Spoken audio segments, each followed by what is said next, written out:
Bonjour chers amis, assalamu alaikum wa rahmatullah wa barakatuh.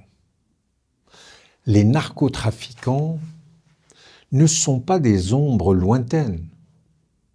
Ils veulent faire système, ils infiltrent nos villes, séduisent nos jeunes, imposent leurs lois par la peur et par l'argent facile.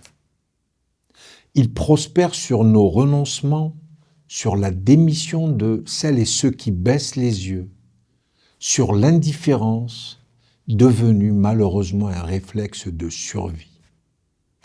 Face à cela, une vérité simple doit être rappelée. Personne n'est hors du champ de bataille. Les trafiquants ne divisent pas les citoyens que nous sommes par leur foi ou leur origine. Ils brisent nos solidarités. Ils dissolvent la République dans l'angoisse. Les victimes ne forment pas une communauté. Elles forment la nation. Ce serait vraiment, oui, ce serait une faute morale et politique de chercher des boucs émissaires, de laisser croire que cette violence serait l'affaire des autres, reléguée aux marges, à des quartiers que certains voudraient considérer comme perdus.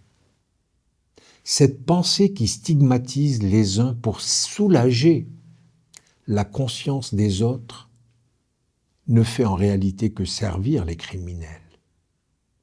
Oui, la responsabilité collective, je veux l'affirmer, responsabilité de l'État qui doit protéger, enquêter, sanctionner avec constance et avec fermeté. Il y a la responsabilité également des collectivités qui doivent offrir à notre jeunesse autre chose que l'illusion d'une ascension rapide et d'une chute certaine et avérée. Enfin, responsabilité de chacun. Refuser de se taire, refuser de détourner le regard lorsque la peur se mue en pouvoir. Car le trafic ne s'arrête jamais au coin de la rue où il s'installe. Il s'étend de manière insidieuse. Il contamine et il tue l'avenir avant de tuer les corps humains. Pourtant, quelque chose de plus puissant persiste dans nos quartiers, nos écoles, nos familles. Une résistance tranquille, une dignité têtue. Des mamans qui veillent, des éducateurs qui tiennent, des responsables associatifs et religieux, toutes convictions confondues, qui refusent que le crime dicte la trajectoire de nos enfants. Cette résistance-là doit devenir la norme, pas l'exception.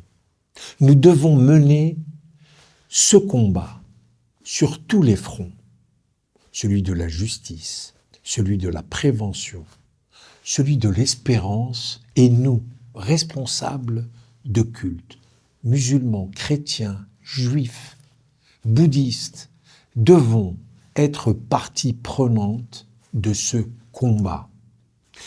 La jeunesse de France mérite un autre récit que celui de la survie.